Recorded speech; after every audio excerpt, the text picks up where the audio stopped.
কিন্তু আমরা কি দেখলাম 1971 সালের পরে যারাই আমাদেরকে শান্তি দেবার নামে দেশ স্বাধীন করলো, যারাই আমাদেরকে শোষণের হাত থেকে বাঁচানোর জন্য আমাদের জীবনগুলো ঝরালো, যারা আমাদেরকে আশার আলো দেখালো, তারা 1947 থেকে 1971 থেকে 2024 পর্যন্ত তারাই আমাদের বুকের উপরে বসে আমাদেরকে নির্যাতন করলো। কিন্তু যখন বাংলাদেশের তৌহিদি মুসলিম জনতা, বিভিন্ন দল এবং ইসলামপন্থীরা যখন তাদের সেই জুলুম নির্যাতনের হাত থেকে আবার এই জাতিকে বাঁচানোর জন্য চেষ্টা করলো, রাস্তাঘাটে প্রায় 2000-এরও বেশি আমার ছাত্র ভাইয়েরা জীবন দিয়ে 5ই আগস্ট 2024 সালে এই দেশটাকে আবার স্বাধীন করলো। কেন? এই জালিমদের হাত থেকে বাঁচার জন্য। কিন্তু আমার প্রশ্ন, 1947 সালে জীবন দিয়েছি শোষণ থেকে বাঁচার জন্য, নির্যাতন থেকে বাঁচার জন্য। 1971 সালে জীবন দিয়েছি শোষণ থেকে বাঁচার জন্য, নির্যাতন থেকে বাঁচার জন্য। আমরা বাঁচতে পারি নাই। 2024 সালে জীবন দিয়েছি, আমরা জানি না বাঁচতে পারবো কিনা।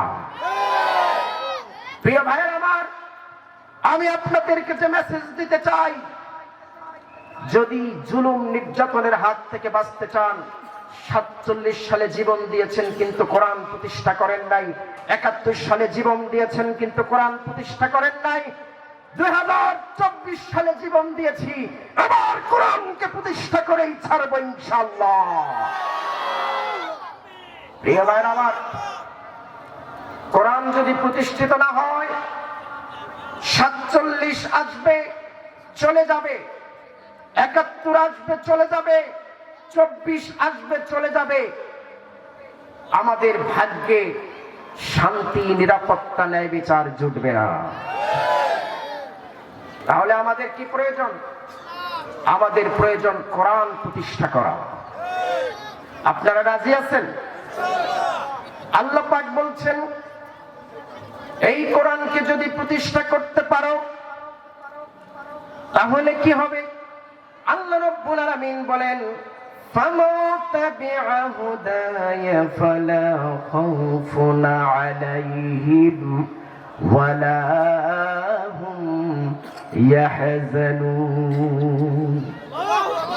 আল্লাহ রাব্বুল আলামিন বলেন, এই কোরআনকে যদি তোমরা প্রতিষ্ঠিত করতে পারো, এই কোরআনের রাজ যদি তোমরা কায়েম করতে পারো, তাহলে আমি রব্বুল আলামিন তোমাদেরকে এমন একটা সমাজ উপহার দেব যেখানে তোমাদের কোনো ভয় থাকবে না, কোনো টেনশন থাকবে না। যদি কোরআন আবার কায়েম হয়, যদি কোরআনকে কায়েম করতে পারেন, তাহলে আপনাদের কোনো ভয় থাকবে না। সুবহানাল্লাহ বলবেন না? আপনাদের কোনো দুশ্চিন্তা থাকবে না। এখন আমাদের ভয় আছে না নাই? ভয় আছে। কি ভয়? আমার সন্তানটা যে স্কুলে গেল, মাদ্রাসায় গেল, কলেজে গেল, আমার মেয়েটা কলেজে গেল, আমি জানি না আমার ছেলেটা তার জীবন নিয়ে বাড়িতে ফিরতে পারবে কিনা। আমি জানি না আমার মেয়েকে আমি পাঠিয়েছি কলেজে, বিশ্ববিদ্যালয়ে শিক্ষা অর্জনের জন্য, আমি জানি না আমার মেয়েটা তার সতীত্ব নিয়ে বাড়িতে ফিরতে পারবে কিনা। আল্লাহ বললেন, যদি কোরআনের রাজকে কায়েম করতে পারেন, তাহলে আমি এমন একটা সমাজ দিয়ে দেব, কোনো ভয় থাকবে না, কোনো চিন্তাও থাকবে না। তার মানে কোরআনের রাজ যদি প্রতিষ্ঠা হয়ে যায়, তাহলে আমাদের কোনো ভয় থাকবে না, কোনো চিন্তা থাকবে না। ঠিক না বেঠিক? এরপর আল্লাহ পাক আরেক জায়গায় বললেন, যদি কোরআনের রাজকে কায়েম করেন, তাহলে তোমাদের অভাবও থাকবে না। কথা কোন না রে ভাই? অভাব থাকবে না। শুনবেন, কোরআন প্রতিষ্ঠা হলে অভাব থাকবে না, এর দলিল শুনবেন।